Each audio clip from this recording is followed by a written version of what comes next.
Video में हम आपको बताएंगे कि आप अपने मोबाइल में ईमो को कैसे इंस्टॉल करेंगे, अपने मोबाइल में ईमो को कैसे डाउनलोड किया जाता है। तो आइए जानते हैं।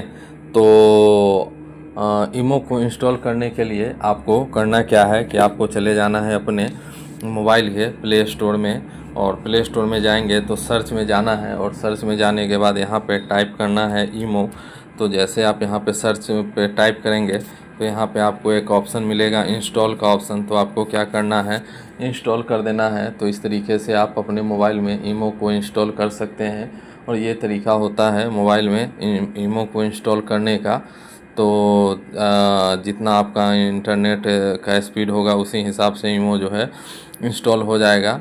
तो अगर ये वीडियो आपको अच्छा लगे तो वीडियो को लाइक कर दीजिएगा और चैनल को सब्सक्राइब कर दीजिएगा, ताकि इस तरह की और भी वीडियोस हम आप लोगों के लिए लेकर आते रहें। तो गाइज़ फिर मिलते हैं नेक्स्ट वीडियो में, तब तक के लिए guys bye bye, take care.